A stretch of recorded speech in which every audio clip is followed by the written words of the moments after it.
Hi guys, so I've been asked a lot of questions about our new line of fillers called the RHA line of fillers, and so I just wanted to give a little quick introduction about what they are.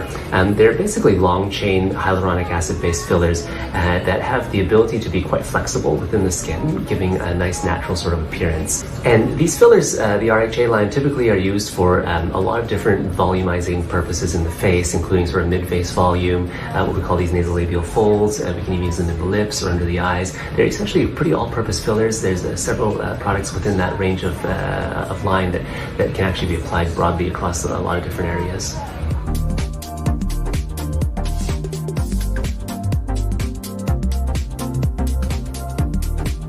RHA fillers are a brand new line of fillers that came from Swiss technology. They're designed to be more natural, just like the natural hyaluronic acid that's in our skin. So it's a new technology with less cross-linking, so it can move very naturally and be very natural with any movement, with smiling, no stiffness, and made to last a long time, up to 15 months in 2 pivotal studies.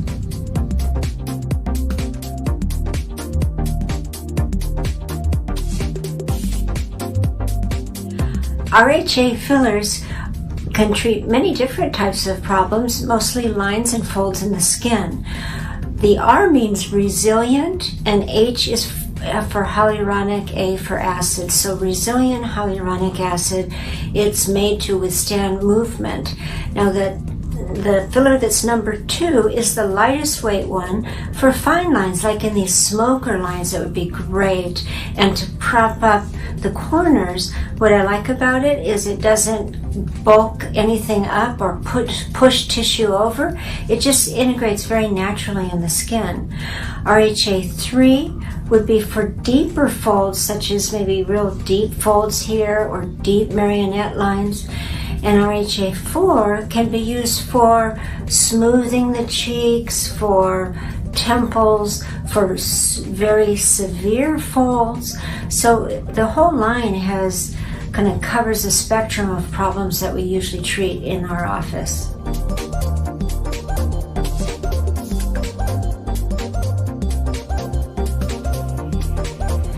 Besides the lines and folds, we're also finding it very useful for the lips, for example.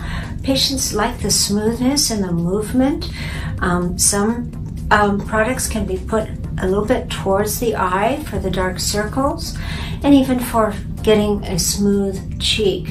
These are off-label uses, but already we're finding them this whole line very helpful in those areas as well.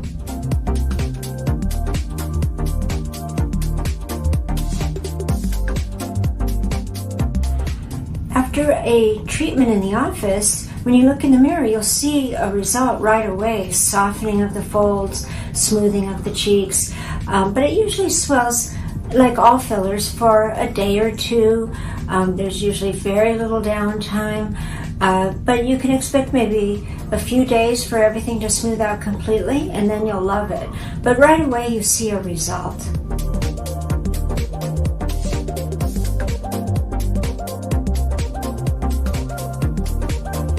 Who is a good candidate for RHA? But I think because there's 3 different types, we can treat anyone from the very young female who's just noticing a little bit of shadowing or wants a little bit in the lips, to someone who's older, has more severe aging and needs a lot of volume replacement. So I would say almost anyone's a candidate who has some aging.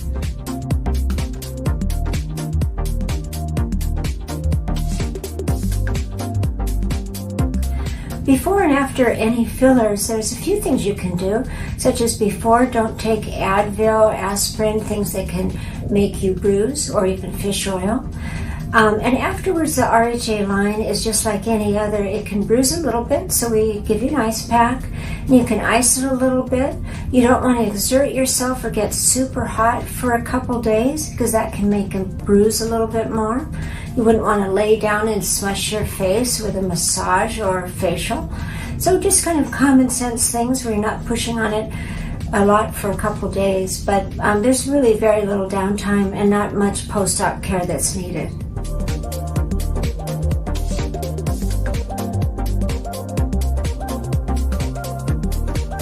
Hey guys, this is Dr. Wu at Cosmetic Laser Dermatology, and I have my lovely patient with me today.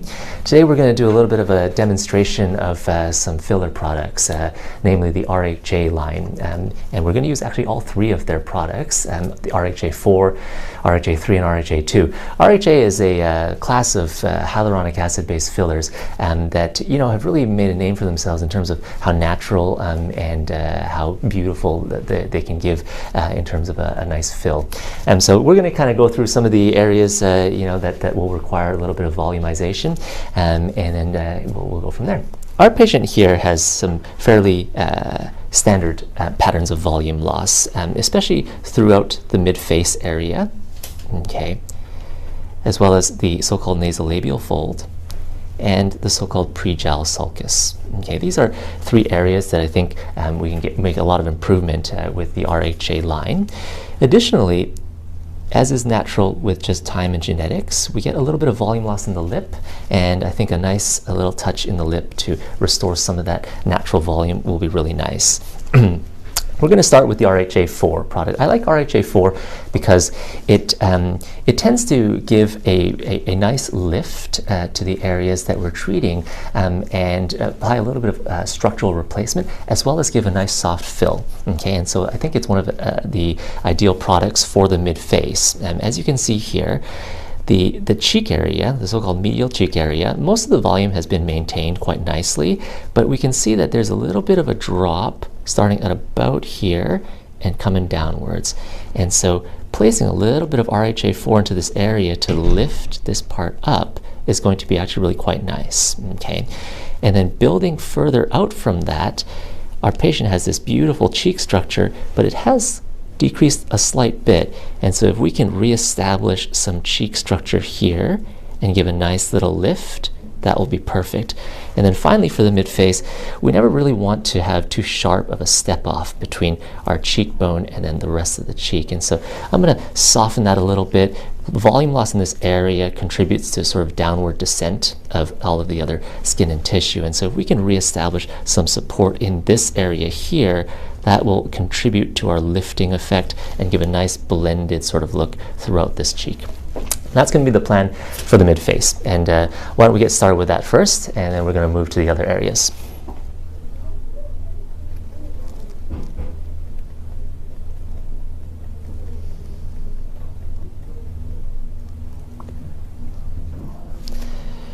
Okay, so you can already see our shape taking place here.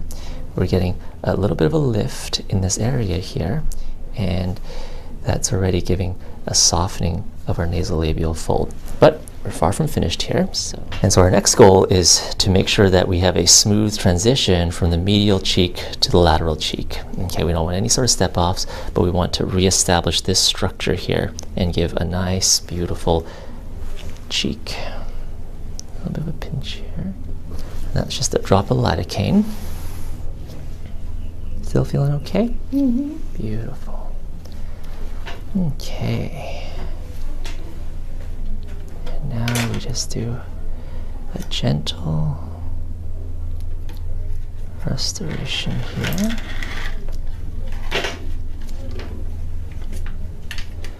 One thing that's really nice about these fillers is that, of course, they come mixed in with a little bit of lidocaine, and so they kind of numb as they inject. And so the entire process, if we do it right and get a little lucky, tend to be pretty pain-free. Wonderful. So we've managed to reestablish some structure in the upper cheek here. And now we want to continue to revolumize this area here so that we can get an even nicer lift. Okay.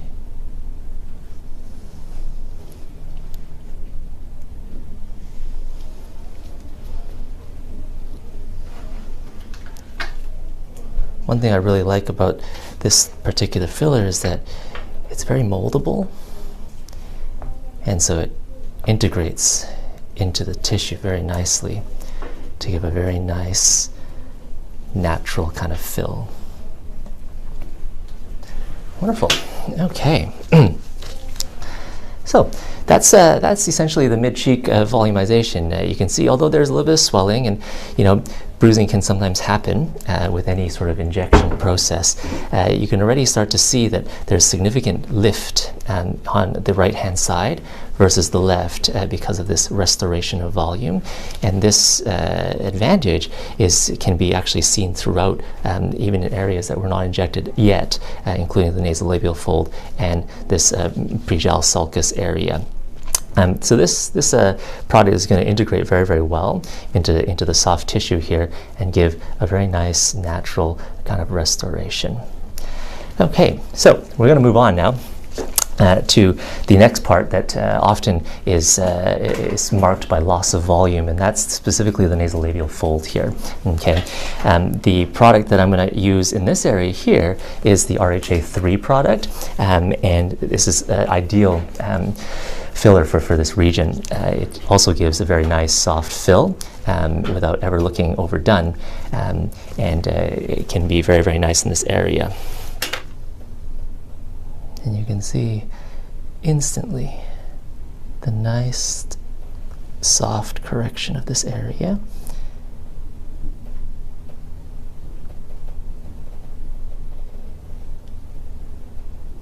And again, if we do this correctly, this is essentially a pain-free injection. And now we have a smoother transition from the nasolabial fold to the medial cheek, to the apex, and then to the lateral cheek, so that it all lifts upwards and restores, in a very natural and anatomical way, the volume of the mid-face.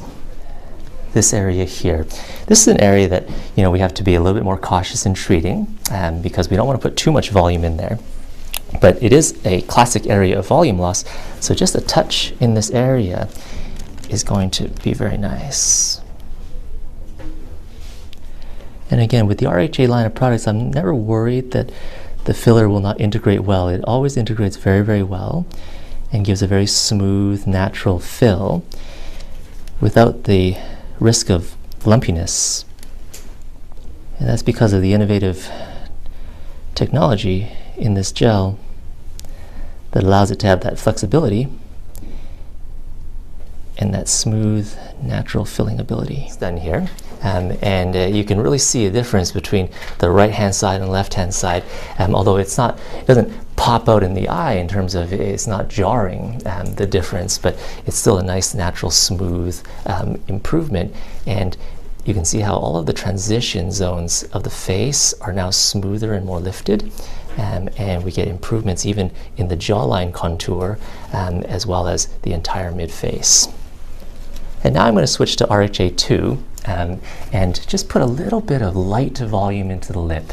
It's not that we necessarily need to increase the size or change the shape because the lip is still very beautiful in our case here, but just to give that more plump and hydrated type of look, I think that is a very nice, soft, natural touch that always looks good. Part your lips slightly, please. Thank you. A pinch here, sorry. A little bit of a squeeze here. You still feeling okay? Mm-hmm. Good. Lip injections can sometimes be a little bit more sensitive, and so there are times when we would put a little bit of numbing cream on the lip prior to doing this. But with gentle technique and relying on the lidocaine in the product already, you can sometimes get away with a reasonably comfortable lip injection.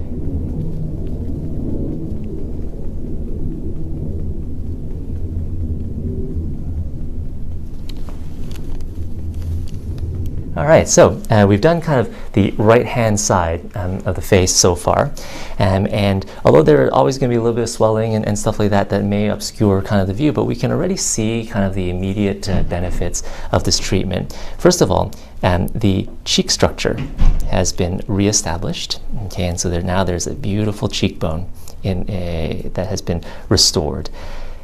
The transition from our middle cheek to the lateral cheek is nice and smooth, and we get a beautiful lift in this area here.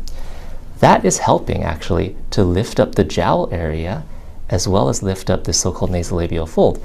But we've also slipped a little bit of volume into this area here just to make this transition a little bit smoother, and a very small bit of volume into this so-called prejowl sulcus to try and lift this area as well. And finally, we did a little bit on in the lip to restore some of the natural volume that has been lost over time. And so that's the right-hand side. Okay, and there we have it. So now we've completed our injection treatment session, and you know, both sides have now been restored in terms of volume. We were able to use different products for different areas of the face, and that's because each of these products has slightly different properties to them. The RHA 4 gives beautiful lift and structure into the mid-face. The RHA 3 is a nice, soft, smooth filler, more for soft tissue filling, such as the nasolabial fold and the prejowl sulcus. And the RHA 2 gives a nice finish to the lips, never overdone, but just a light volume that gives a nice, hydrated, plump sort of look. And that's that.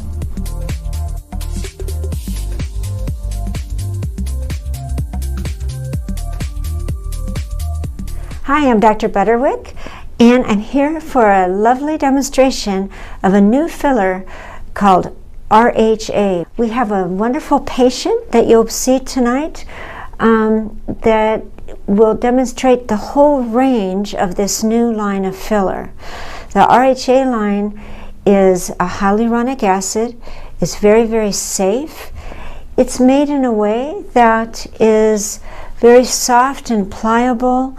It's long-lasting, and it's smooth. It's a very good smoother. We're going to look at our patient now, and we'll kind of analyze where she needs it. So we look at her, and she has, you know, a lovely oval shape. She's very pretty and lovely smile. But there's some folding, some shadowing here that we're going to be improving, some volume loss in the temple. If we look at her eyes, put your chin down and look up at the ceiling. You see that she's got these kind of circles here, and we're going to soften those with the RHA 2. Her cheeks are lovely. She's got nice volume. We just want to pull them back a little bit. And the RHA 4 is going to be lovely there. It won't make her too wide. It won't be too much, but it'll be a lovely just enhancement of the cheek. And you see that's going to pull the cheek back away from this fold. We will be putting some product here, probably the RH2. That's very soft and forgiving. It's not going to be bumpy. It'll just soften these nasolabial folds. We see that her chin could use a little bit of volume. It's trying to just get a little contracted there, and so we could smooth out the chin just a little and bring it forward. Lastly, on her lips, you see there's a little bit less volume on the left, the right lower than the left lower. Her lips are pretty, but she likes them bigger. And not too big, but her face has lovely volume, so her lips can be bigger and they'll be very pretty without being overdone or unnatural. So the RHA line gives a very natural look. So shall we get started? Let's get started. Okay. Okay, now she's all ready. I did a few little numbing dots, so this isn't going to be painful for her. So don't worry if you're going to get this filler. It won't hurt too much. We always try to make our patients comfortable, and then we're going to clean the face with some special soap. Now this is RHA 4. This is the one that is designed to be a little thicker, and it's going to lift a little bit, but lift smoothly and give natural, beautiful contour. She had some shadowing over her brow, and I'm going to treat that next. So here we go. A little slowly, and we're just going to watch. So we see here some lift compared to that side. And next we're just going to lift the cheek up a little bit this way. She has plenty of volume here, but we'll pull it back and up, and that will be a lovely look. I'm going to use a cannula. Now don't get scared because it looks a little long, but we've numbed this so she's not feeling that. And then we're going to use this cannula that's not a needle. We'll slowly remove that and replace it with this. And just add a little volume here. And this is not a needle, so it's unlikely to bruise. And we're just going to go for a little elevation, which when you add volume to the upper cheek, it sort of slims the face down, believe it or not, and it gives her a lifted look. So you see we've lifted and we've slimmed the face down on this side, and we'll later do the other side, but I'm going to show you all one side first. Next we're going to do the tear trough area, and this is going to be with RHA 2. Now we have the cannula, and we're going to reach up and fill some of this up very safely.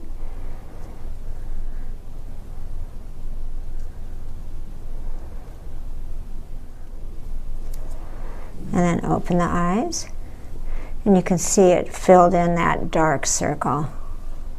Okay, I just added a little bit more, and you see compared to that side it just takes the shadows off. Next we're going to do her lips, and she likes a big lip look, so we're going to go for RHA 4, although usually we would put 2 or 3, but she's used to a lot of different fillers, and she likes the look of a bigger lip, and it suits her face well. So here we go. Part the lips for me. Open the lip just a little. I'm gonna aim here, pinch. Okay. Now her upper lip has half a syringe of the RHA 4, and it looks lovely, just smooth. There are no fine lines. So it's not going to be a stiff product or look overdone. It looks very natural. Now we're going to do her lower.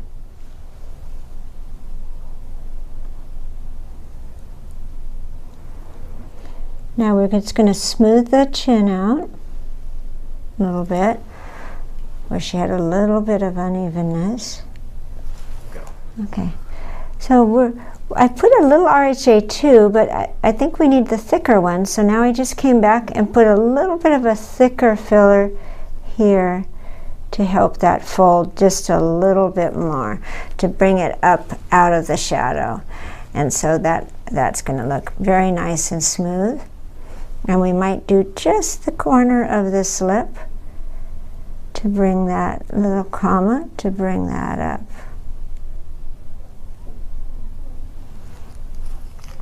Okay, so now to summarize, we put the RHA 4 to lift the brow compared to that side. We lifted the cheek and slimmed the face down with RHA 4. We did RHA 2 under the eyes and made that much more bright and radiant. Here we use the RHA 3 to bring that forward and soften the fold there. And we did the RHA 4 in the lips, which are beautiful, as well as the chin to balance the chin. And this side still needs to be done.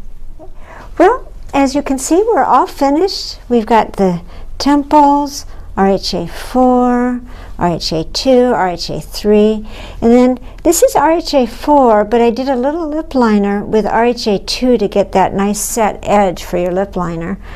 And what do you think? I love it. I love it. I look a lot younger and thinner. Yeah, she noticed when you lift the cheeks, the face looks thinner, even though we're adding filler. So she looks great. Thank you. Beautiful. Thank you. I was just mentioning that I did not feel any pain at all. It was not painful. The lips a little bit as usual, but not at all. It was no pain.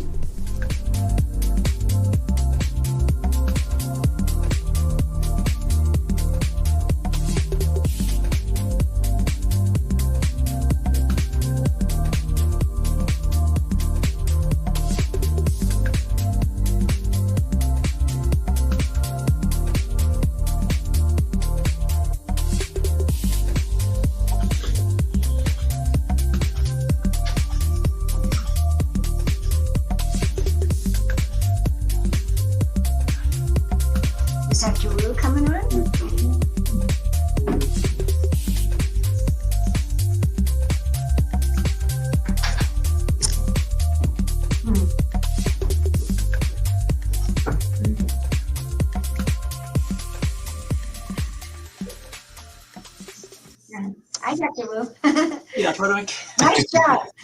Great job for you. That was amazing. You too.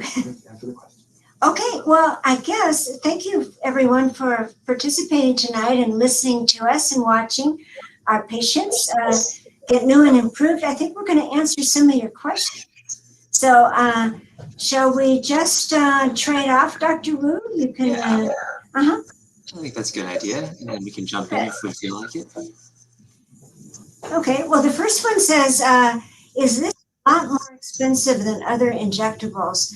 And no, it's in the same range as all the fillers. So some fillers are a little more expensive than others due to their duration and their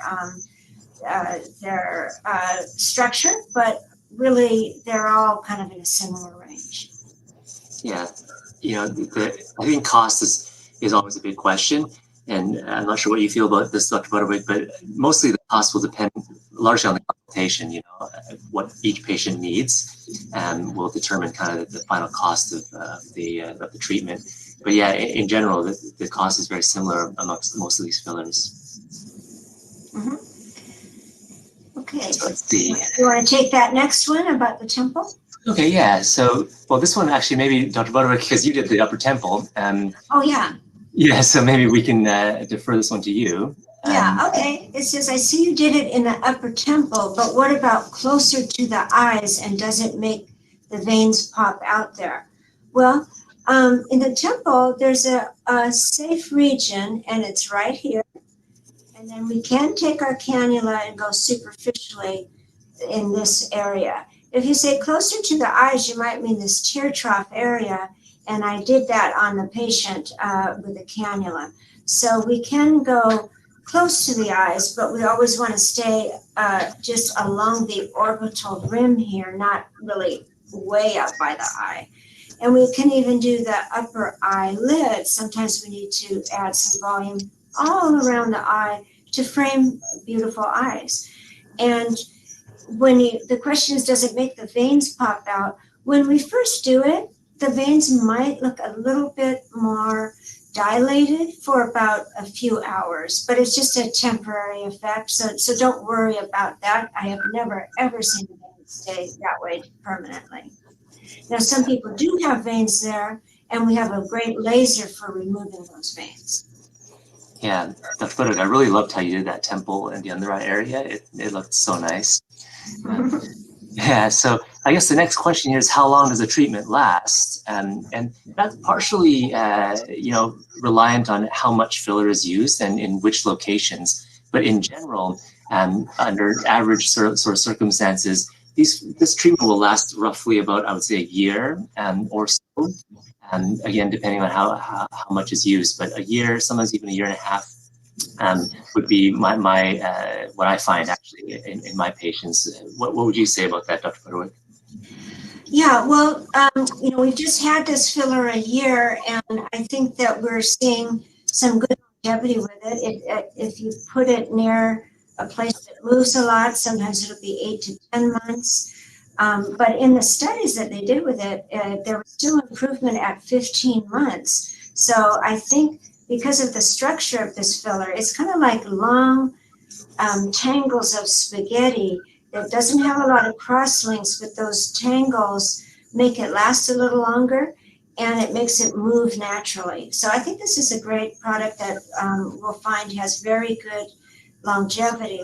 The patient that I did her lips with the RHA 4, that she's had every filler in her lips, and they just aren't lasting very long. So we went for the thickest one to see if we get good duration.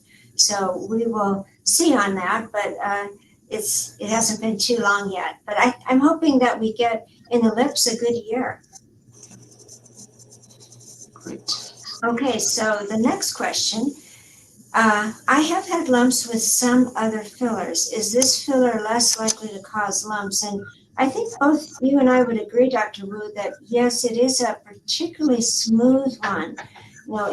Sometimes you can get a little bump in the nasolabial fold or a little bump somewhere else. But this one, it is very, very smooth. And I like it for women with really thin skin Today I saw someone who's very, very thin and her skin's thin and any sort of lump might show. So RHA, the whole line, is a good choice for someone like that.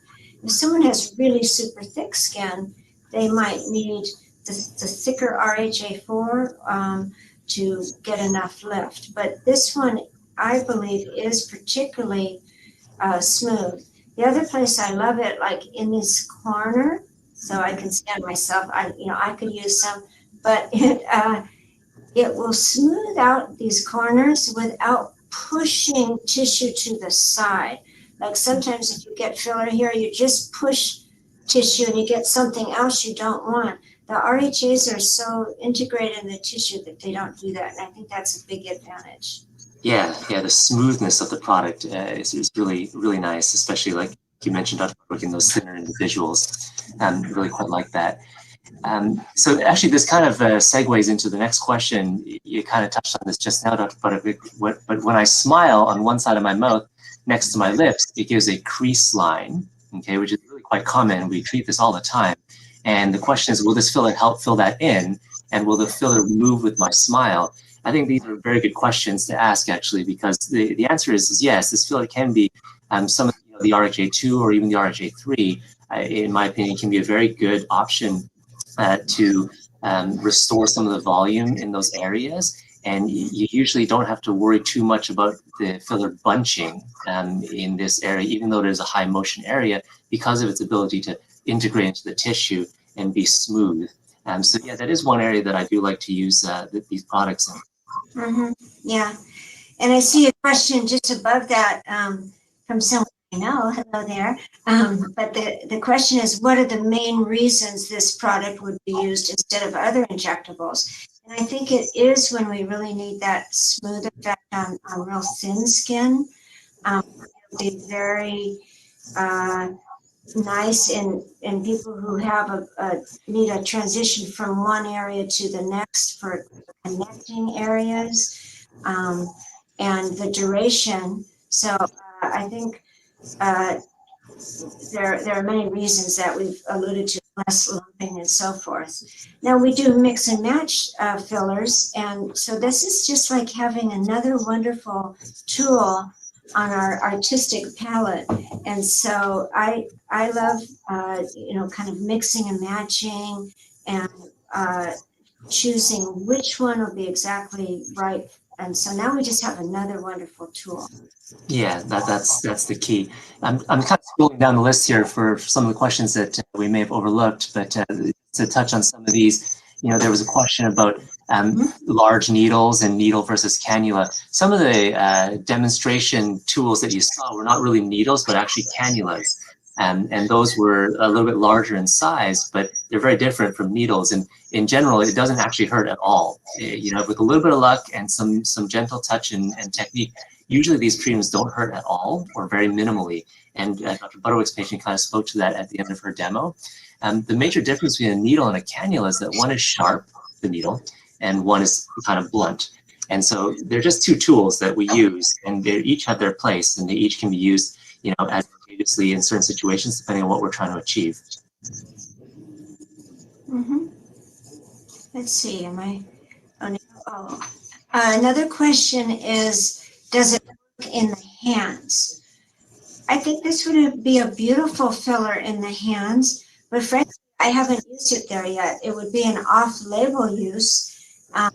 We have a couple fillers that are on label, but that doesn't mean we can't use it in the hands. I think I want it in my hand. I think it would be really nice for filling this out and being nice and smooth. So just stay tuned for my answer on that. What about you, Dr. Wu? Have you tried? Yeah, that's actually a good. I saw that question too. I was like, you know what, this is going to probably be a very good filler for the hands. Yeah. But I have to admit, I haven't done it yet in the hands. So stay tuned for that. So there's one question. Can we sort of touch a little bit more on downtime? Well, with most injectable fillers, they're considered, quote unquote, a no downtime procedure. And I would say the two most common side effects, you could say, of fillers that may lead to some downtime are potential bruising and potential swelling. And so these are sort of expected side effects of most injectable fillers. And I would say that in my experience, this is the RHA line of fillers doesn't seem to cause a lot of swelling compared to some fillers that I've used. And so that's somewhat of a bonus there. And the bruising frequency, is not really dependent on the type of filler or not. It's really more on technique and sometimes just luck. The cannula usage can sometimes, be less bruising than the needle usage. But essentially, those are, it's considered almost a no downtime procedure. Right. I had some not too long ago, and I did get a little bruising because I exercised the next day in some heat. So if you don't, obey your doctor, like I didn't, I went outside and worked out hard. You shouldn't overexert real hard because that makes you hot. It gets the blood flowing, and that's what can trigger a little bit of bruising. But we have a laser here that we use for bruising. So the next day I treated it with a laser and it goes away faster. So we always offer that to you and all our patients. Should you have a bruise, that's just embarrassing. So we help you get through that as quickly as possible by lasering it the next day. I see another question about cheeks. Someone says, I have no cheeks. Will this help? And definitely, I think that it will give a soft, naturally moving cheek. I think a lot of people have been overdone in their cheeks, or they just have these big hard apples. And we kind of move away from that and get a more natural look now. And so I think the RHAs are perfect for that. Depending on how the patient appears, we may need RHA 3 or RHA 4, probably the 4 for a soft but natural cheek. Yeah, I would definitely agree with that. And it kind of segues into the next question, is this a good product for nasolabial folds? And I think it's a very good product for nasolabial folds. And, RHA 3 or 4 or even 2, to be honest, it really depends on the depth of the fold and the type of patient. But all 3 products can be used very successfully, in my experience, with nasolabial folds. Mm-hmm. Yeah. Right. And then there's a question, can you use Botox and filler at the same time? And that's a wonderful combination. That's a win-win combination. Let's say we're using Botox for the 11s, and if there's a fine little line there, we could use RHA 2 to fill in the line and do the Botox, and that would have a synergistic effect. The Botox would last longer and the filler lasts longer. This is great also in other areas around the mouth. We typically do a little Botox here for the muscle that pulls your mouth corner down, and that will help your filler last longer. So if there's a little less movement with the Botox, your filler lasts longer, and then you get the benefit of the look of both of them. So yes, we definitely often do this at the same time. Yeah. The next question, will it improve jowls? So I'll give my take on this, and I'd love to hear Dr. Butterwick's take as well. But in general, yes, volumization, when correctly done, can have a positive impact on jowls. And there are a couple ways to sort of go about trying to do that in terms of maybe reestablishing jawline structure, establishing sort of chin structure, and then sort of lifting from mid to upper face, and redistributing volume in that way. And that helps to lift the jowl, usually in a pleasing manner. It may not completely correct the issue, but it's really a no downtime, minimal risk, and non-invasive way to approach that area. So I do that quite frequently, actually, in my own practice. But what are your thoughts on jowl improvement, Dr. Butterwick? Right. I agree with you. I think it's helpful to realize why the jowls form, and a lot of it is we lose a lot of volume from that face. There are some fat pads there, as well as some deep fat pads that are like little pillows that deflate. So when this fat disappears, the cheek falls forward and makes a gel. And when this fat gets atrophic, it falls down. So all of a sudden you've got these gels, and we can, by lifting and restoring volume out on the side and along the jawline, you can really pull that gel up. Sometimes we do other little treatments to the gel if needed, but the best thing is lift it up and lift it back, and you'll get some very good improvement. And I think we saw that on both of our patients today. Yep, absolutely. Great.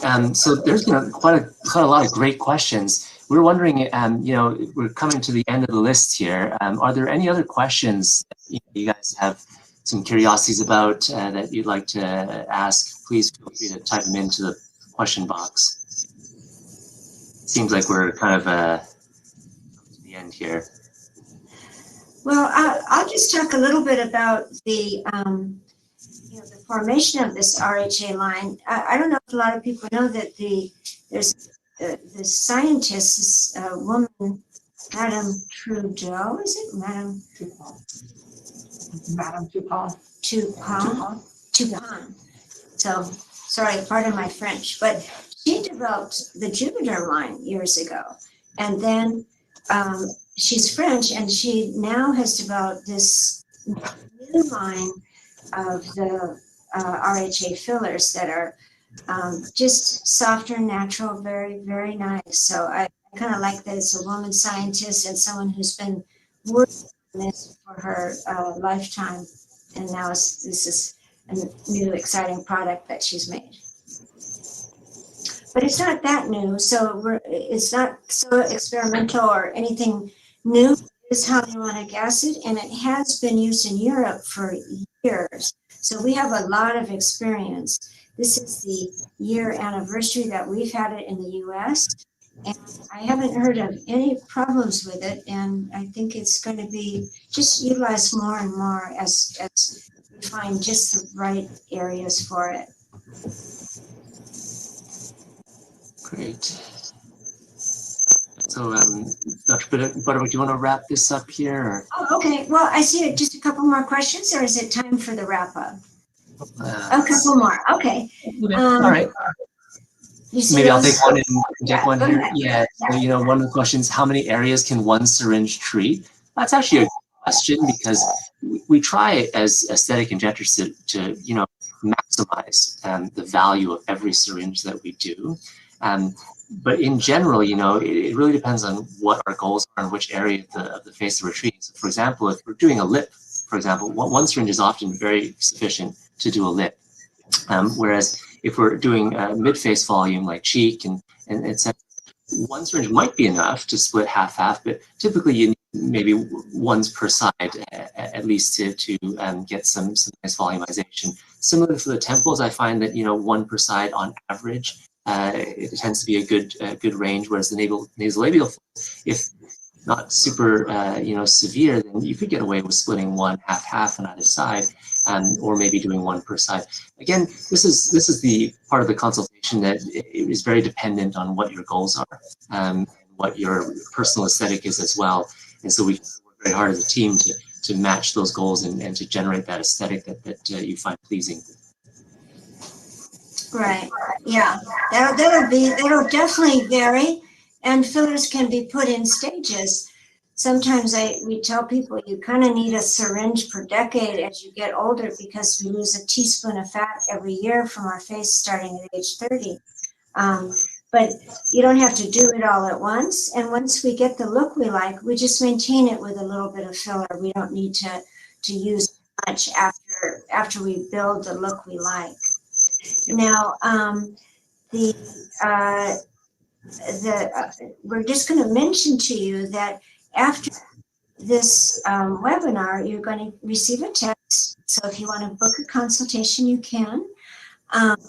Someone asked if you have a consultation, can you get filler that day? And yes, most likely you can. So we encourage that. And we're excited to announce that whoever's been watched our webinar, you're going to get $50 off each syringe. And if you buy 4, if you kind of go for a nice look, you get the 5th for free. So that's a great buy. So please come see us. Wonderful. Any other comments? I see one more question about, is this more natural than any other products in terms of preservatives or additives? I speak to that. I think, well, actually, yes, I can. It has less cross-linking. Mm-hmm. Is something that can be immunogenic for some people. So because of the way it's made with tangles rather than a bunch of cross-links, it's that helps with that soft, natural movement, and it minimizes the immunogenicity. Although, it must be said, we hardly see any reactions to fillers ever, and the hyaluronic acids are all dissolvable. So it's important that your injector knows what to do if anything goes wrong, and we're on it, but fortunately, very few things ever. Great. All right. Well, thanks so much for tuning in, guys. Yeah, hopefully that was informative and entertaining. If there are no more questions, then I wish everyone a good evening or whatever time zone that you're in. But thanks so much, Dr. Butterwick, for joining as well. I really Thank you. I enjoyed talking to you, Dr. Wu. We're always running back and forth in our clinic. Yeah. And get to sit down and talk with each other. Thank you so much, everybody. All right. Bye now. Bye-bye.